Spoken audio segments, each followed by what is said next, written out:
Welcome to Signs of the Times, a look at recent world events from around our kitchen table. Welcome to another Signs of the Times podcast. On last week's episode, we were discussing the subject of cults with Laura Knight-Yadchik, and she was bringing up the work of Andrew Lobaczewski, who is a PhD in psychology and whose book we will be publishing as soon as possible. And he wrote on psychopathy. In fact, his work is a rather extraordinary look at psychopaths and the various types of psychopaths. Well, interestingly, he actually calls it the study of evil. Ponerology, I think, is the actual definition of the study of evil. But then there's not much difference between evil and psychopathy in the world today. So this week we figured we would try and take a look at current world events and give some practical examples, as it were, of the topics that we discussed last week, including Lobaczewski's work. Well, for some practical examples of Dr. Lobaczewski's work on psychopathy or ponerology, the study of evil, as he calls it, we don't really need to look much further than the daily mainstream news and what's going on in the world today. Obviously, the first thing that comes to mind is the war in Iraq, the phony, false war, if you want to call it, that was started by the Bush administration. But as we've mentioned in previous podcasts, it is very unlikely that the public faces of the Bush administration are really the people who devised and planned and orchestrated and are continuing to orchestrate the war in Iraq at the minute. At least not to the extent that they would like us to believe. Yeah, because of course it's important for any government to maintain the illusion of control and of being in control and of fulfilling the wishes of the people, as it were. But as is the case in American politics, which is also very true for other Western, particularly Western governments, but also any kind of government around the world. The fact is that the governments rarely, as I'm sure many of our listeners are aware, that government these days does not, or rarely, if ever, fulfills the wishes or the desires of the people.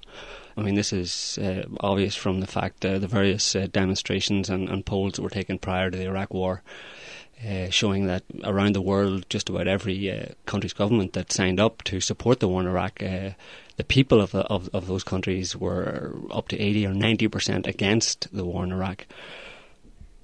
But of course, it's not a matter of governments simply not doing the will of the people, but rather of governments manipulating and presenting to their citizens that they are in fact doing their will, or at the very least that there is representation within government for the will of the people. And for example, in American politics, you have this idea of the left and the right, the Democrats and the Republicans.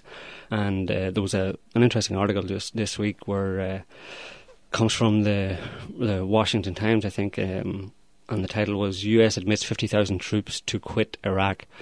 And this was a story about a Democratic senator, Senator Biden, who came up with an Iraq withdrawal plan, which turned out to be very close to a withdrawal plan that, surprisingly, the Bush administration has now tabled, where 50,000 troops would be withdrawn from Iraq next year. And in his comments about his plan for this withdrawal, Senator Biden, he was advocating a withdrawal of the troops because the Iraq War was not going, in his opinion, was not going according to plan or according to the plans of the Bush administration. And his comment was to the Bush administration was, "Are we going to have traded a dictator for chaos, or are we going to have traded a dictator for a stable Iraq? That's the real question. And that depends on the president's actions from here out," said Senator Biden. Now, this, on first glance, might give the impression that there is a representation for all of and we can probably safely say that there's a majority of US citizens who are against the war in Iraq, given the extremely low standing in the polls that the Bush administration has at the minute. So this gives this idea that that the people who are against the war have a representation, because there's Senator Biden, who is advocating, criticising the government and advocating the withdrawal of American troops from Iraq. But contrary to Senator Biden's comments that the outcome of this is going to be either an Iraq in chaos or a stable Iraq, the facts are already in on the war in Iraq, and what has been traded in effect already, and there's no way to change this, is that the American government has traded the removal of a president of a foreign nation who posed no threat to anybody, least of all the American people. So they have traded that for the deaths of at least 100,000 Iraqi civilians, innocent Iraqi civilians. So that is the legacy of the war in Iraq, and it's got nothing to do with creating a stable Iraq or any future flowering of democracy and freedom or liberty in Iraq. Iraq has been destroyed, and along with it at least 100,000 Iraqi civilians' lives. And this gets us to what we want to talk about here this week, which is, what is it that motivates a group of people to do this? Not only to actually kill and maim hundreds of thousands of innocent people, but to create this false idea that there's any kind of a representation for anti-war in American politics. There is none, obviously, because, as we've stated, the facts are already in. Iraq has been destroyed in many different ways. And just before we get to that, we also recently on the Science page had an article with an accompanying image of a U.S. representative who was presenting some quote-unquote evidence that had been given to U.S. politicians by the Bush administration to get them to support the invasion of Iraq. And in the image was of this representative with a poster board, and it was a blow-up of this document, and everything on the document had been blacked out. It was, the entire document had been censored. And so this guy was basically saying, well, look, this was the kind of evidence that the Bush administration gave us, so, it's not our fault. And, of course, our comment was, it's rather interesting that, here the U.S. representatives were given basically no evidence at all. And now they're saying, oh, but, it's not our fault, and yet they all supported. Based on literally no evidence at all, they just went along with whatever the Bush government said, because why? Why did they go along with it? Obviously, they were acting against the will of the American people. And for their own will. Yeah, exactly. And so that gets us to the crux of the matter, if you will. So in past podcasts, we've discussed the notion that the powers that be intend to reduce the population. And this is basically no secret, from people like Maurice Strong and Mike Rupert to the Club of Rome and the Lambda Corporation. Arguments have been circulating for years now. Usually they cite diminishing resources, certainly oil, as some of the primary reasons that population reduction is or will be necessary in the near future. And interestingly enough, climate change is offered as another. And as we've covered previously, we have the idea based on the available evidence that the powers that be intend to control and deceive the masses, because when all this chaos hits, and we've seen the beginning of it with volcanoes and huge earthquakes and the tsunami and a ridiculous hurricane season, Rita and Katrina striking the U.S., and melting glaciers at a phenomenal rate. The idea of population reduction at the hands of a small group of people on the planet is obviously a terrible concept for a lot of people to actually to take on board. Anybody could be forgiven for questioning as to whether there would be anybody who would conceive of such an idea in such an unemotional, matter-of-fact kind of way. But the fact is that there are people on the planet, as Dr. Lobaczewski has described from his years of study, who do think in this way. And as we mentioned in last week's podcast, basically the reason they can come to these heinous conclusions and carry out these or plan things such as population reduction and waging war on the innocent of the world is because they simply don't have the normal, as we would understand as human capacity, for empathy or compassion or conscience. And this gets us back to the idea of one of the main questions a lot of people would have is, or a lot of people seem to believe or think, and they can be understood for thinking this, that the Bush administration has in some way made a mistake, or the neocons, the planners of this of the war in Iraq and everything that's happened since 9/11, that it's all gone kind of pear-shaped, as it were, and that these people are in serious trouble. I mean, we've had the possibility of indictments against the Bush administration, and the possibility that they would all be thrown out of government, etc., etc. But if you factor in the idea that these people essentially don't have a conscience, or one of the things that people don't understand is that these types of people who end up in power for various reasons, they don't wage war to win war necessarily. They wage war simply to wage war, because that is essentially what they are. That is who they are. They as we've stated, they don't have this normal human emotion of compassion or empathy for fellow human beings. So any conscience or remorse that an ordinary person might have over the idea of hundreds of thousands of people, innocent people being killed, just doesn't figure in the way they. It doesn't figure in their plans. So the fact that the world is on a very slippery slope to Armageddon, to hell, is really just a logical outplaying of the fact that there are people in power around the world who do not have anything to stop them. They don't have the mechanism within them that would lead them to stop before they push the entire planet over the edge of the cliff. Yeah, and they certainly wouldn't hesitate to engage in a bit of population reduction. And in the Adventure series written by Laura Knight-Yajic, she did a little research into a guy named Hugh Everett, who might be familiar to some of our listeners. He was the author of the Everett Wheeler interpretation of quantum mechanics, and he also happened to work for Lambda Corporation. And in her research, research into Lambda Corporation, she came across some papers, one of which was written by a man by the name of Joseph George Caldwell. And he wrote a paper entitled Optimal Attack and Defense for a Number of Targets in the Case of Imperfect Interceptors, related to nuclear weapons and campaigns involving nuclear weapons. And one of the most interesting things that this man Caldwell had written on his website was the idea that Earth has a maximum sustainable human population, and he proposes that this population is about 10 million people, 5 million of which are basically the technological society. Basically, they live in heaven, and then there's the other 5 million people who are sort of the peons for those in charge, and they would be a more primitive population, or so he writes.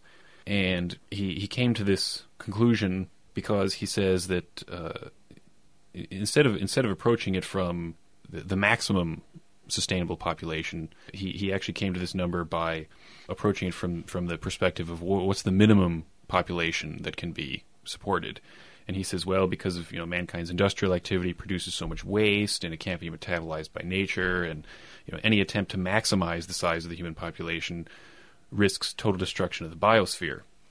So here we have the idea that, this is a guy who works for Lambda Corporation, which is, of course, associated with all kinds of interesting characters, and they've conducted all kinds of interesting experiments, and they have the idea that, the ideal situation would be that there would be 10 million people on the Earth, and we'd have half the population being basically the rulers, and the other half basically being the peons, so to speak. And of course, we have the idea that the people who would be ruling would be, the psychopaths.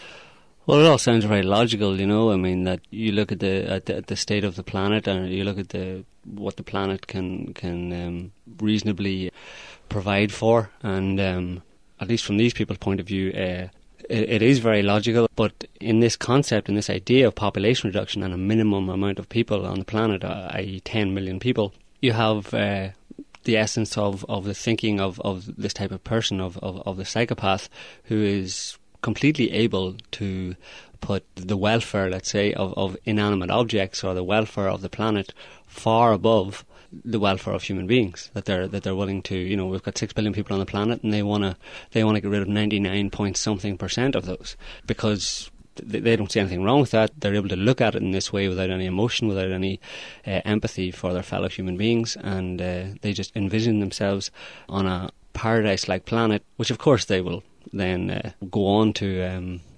probably exploit and destroy in the same way that they have always done. So we're going to take a short break. We'll be back in a minute to continue our discussion of real-world examples of psychopathy.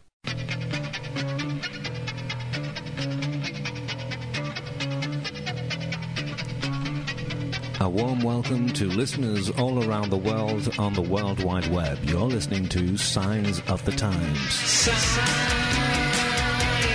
of the times, reporting crimes against mankind. Signs of the times, reporting things others don't find. Volcanic eruption, political corruption. Take a look in the mirror, dear. See what it is you really fear. The ever watchful eyes will try expose the lies. In-depth study of the present man, where we came from and what's the plan. Welcome back to this week's Signs of the Times podcast. We're talking about psychopathy. Keeping this idea of the maximum sustainable population of 10 million human beings on the planet, let's take a look at some of the recent stories related to Iraq. On the page recently, we had one article from the LA Times entitled "A Journey That Ended in Anguish."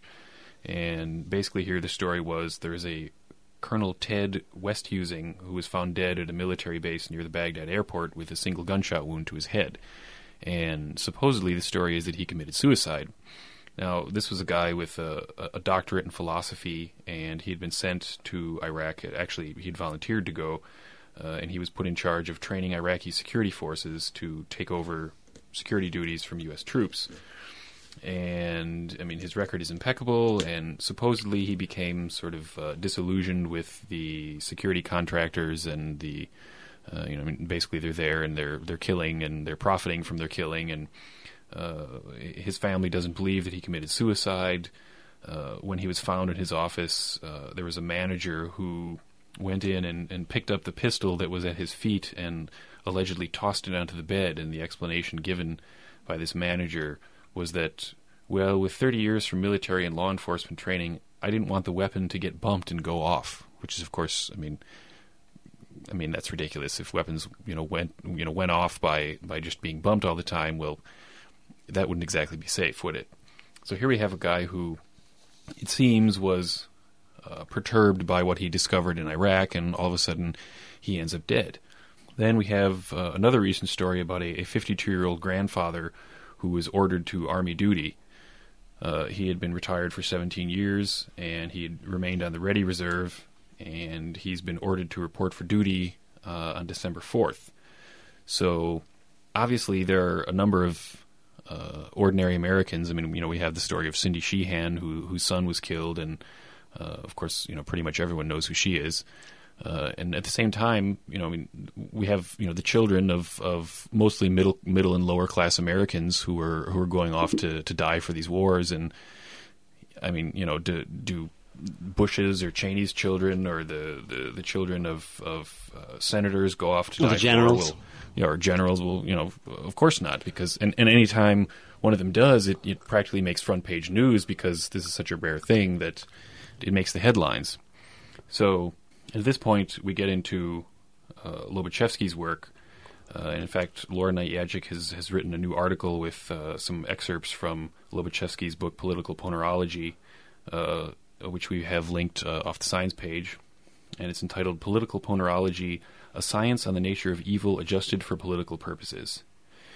And as we were discussing last week, according to Lobaczewski, there are people who are real full-blown psychopaths, and they have a certain effect on other people, where some people are resistant and other people are not. And those people who are not so resistant to the charms of the psychopath, if you will basically begin to act in a psychopathic fashion, even though they are not true psychopaths themselves.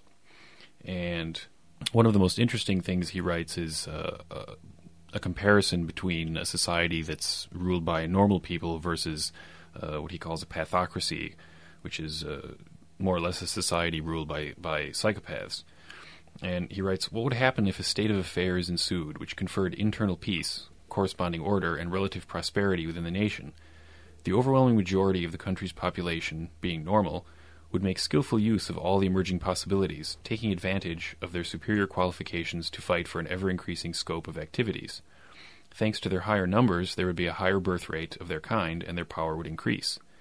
This majority would be joined by some sons from the privileged class who did not inherit the psychopathic genes. The pathocracy's dominance would weaken steadily, finally leading to a situation wherein the society of normal people take back the power. To the pathocrats, this is a known and nightmarish vision. And he continues, thus, the biological, psychological, moral, and economic destruction of this majority of normal people is a quote-unquote biological necessity to the pathocrats. Many means serve this end, starting with concentration camps, including warfare with an obstinate, well-armed foe who will devastate and debilitate the human power thrown at him, namely, the very power jeopardizing pathocrats' rule. Once safely dead, the soldiers will thereupon be decreed heroes to be revered, useful for raising a new generation faithful to the pathocracy. And if you think about this, it appears that this is exactly what's happening in the U.S. You have these the neocons who are in positions of power, and of course they're not going to send their own off to battle. They're going to manipulate the masses, the average American, to go off and fight, primarily the middle and lower classes. And so, I mean, certainly you'll have psychopathic types in the military, and that's basically a given. But at the same time, we have this idea that the war in Iraq, which is being perceived as this giant disaster, well, maybe it's not a disaster, because if we consider what Lobaczewski is saying, what if what's actually happening here is all these people who are being sent off to war, the intention is to basically get them killed. And then when they are killed, they are praised as heroes, which then fires up the population, including a majority of quote-unquote normal people, i.e. people who are not psychopaths or who have not been influenced by the psychopaths in power. And the result is that all those people who are not inclined towards psychopathy are basically wiped out, and essentially the population of quote-unquote normal people is reduced. But it's interesting because although the majority of people do not have direct contact with psychopaths, and so they're not influenced by them, but they can be influenced by them, because when you state that soldiers are whipped up into this patriotic fury to go to war and die, and then their families back home are told that they are heroes, and they themselves then get whipped up with patriotism and stuff. This is a very direct effect on them of the psychopathic thinking, because the result is that you get people who are non-psychopathically inclined, who are actually supporting the activities of the psychopaths in terms of supporting more wars, and it's a vicious circle there in that it's self-perpetuating, and it also reminds us of the whole Abu Ghraib scandal and the various other areas where torture was being carried out by US troops or the US military under the direction of certain individuals, it seems, who are unknown, we can say. What seems to be the case from that is that there was an organised and institutionalised plan or campaign of torture, but the thing about torture is that it's been proven time and time again that torture generally doesn't work. Yet we see that the Bush administration or members of the Bush administration actively promote it. Now, we have to ask ourselves the question, if it doesn't work, why are they doing it? Why do they promote it? And following the same idea that Scott has presented, obviously one benefit would be to essentially psychopathize, if we can use that word, the people who are in this war environment, who have been manipulated to be in this war environment, and then are encouraged on top of that to commit acts of torture. So they're essentially these people who are potentially non-psychopathic, who are made into semi-psychopaths, if we can say that. So it's interesting. And the other thing is that the other question is, why would Rumsfeld and Cheney, who it's pretty clear did actually actively promote the idea of torture in Guantanamo Bay and in Abu Ghraib and in various other prisons in Iraq and elsewhere around the world, why did they promote this, given that there was probably a very good chance that this scandal would emerge, and there would be from our point of view and from an average normal person's point of view, there would be a negative fallout, that this would reflect very negatively on them. But that gets us back to the idea that these people don't care. They don't have the capacity to feel remorse, to feel guilt. They have no conscience. So from their point of view, there was no reason not to, because they were following they had a plan, an idea to, as we say, psychopathize a large percentage of the American military, and then indirectly their families and the people back home. So that was their plan, and any negative fallout, they figured they could manage it, and certainly they didn't care or didn't have any feelings of remorse or guilt. They couldn't be shamed in any way by the emergence or the exposure of this scandal. So this is the kind of people that we're dealing with here, and it's a problem. Yeah, so we have this idea that perhaps the Iraq War, which is going very badly, in quotes, perhaps it's not going very badly, because perhaps the whole idea is to have as many of these normal people being killed off as possible. And then, of course, you have all these other countries who are basically sitting back and they seem to be doing nothing.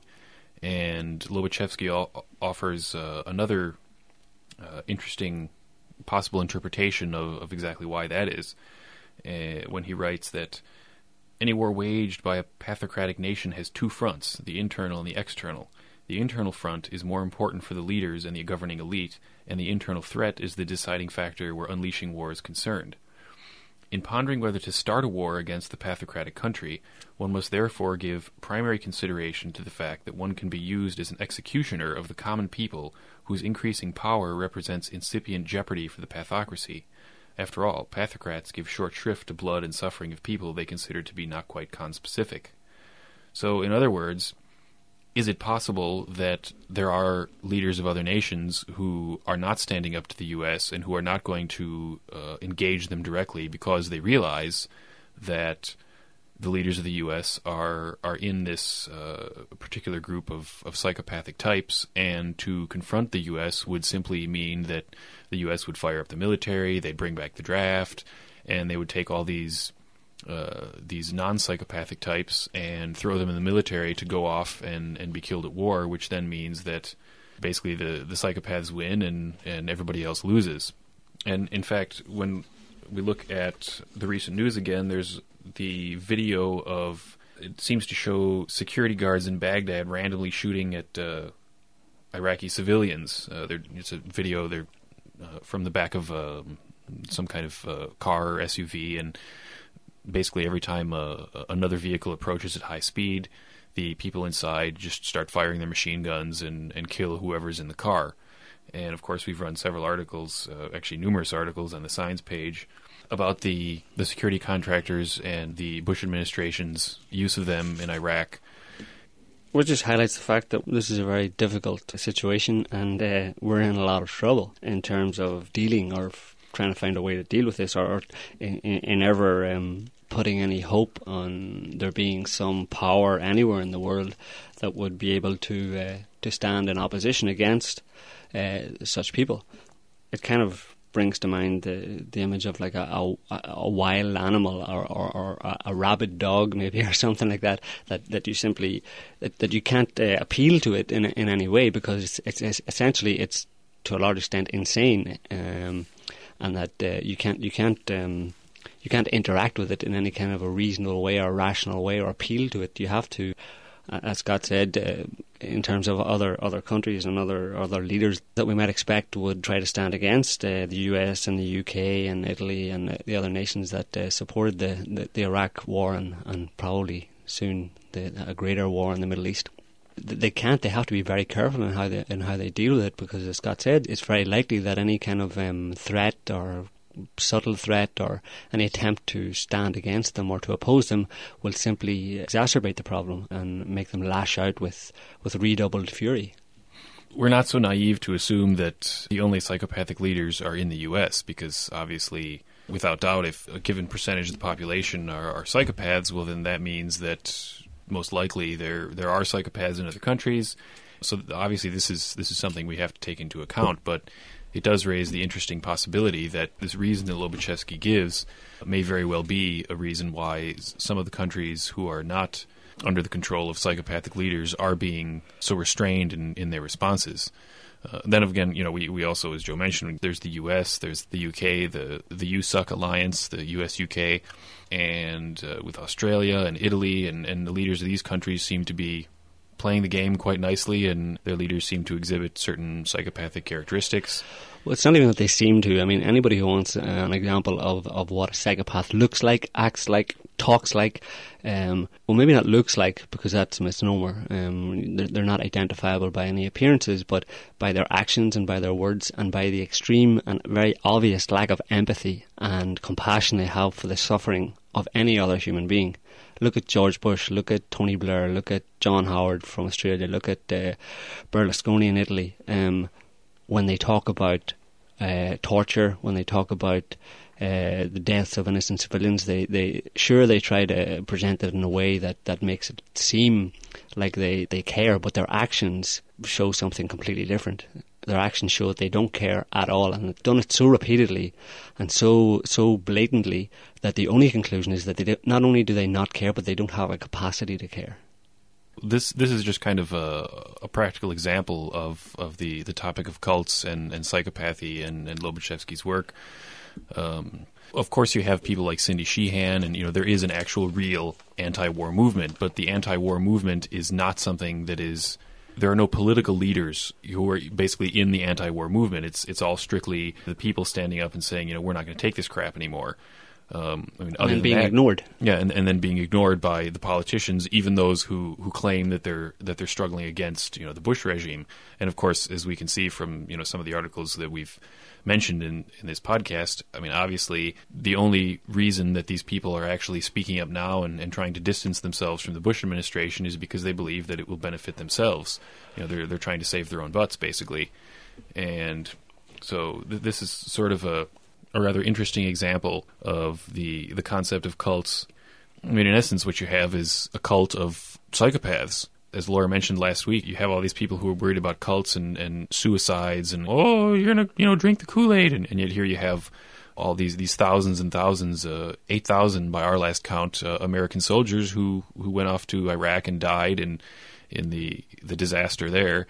And talk about cults. Jonestown, one of the most famous cults, and Waco, each of them, in Jonestown, 900 people died.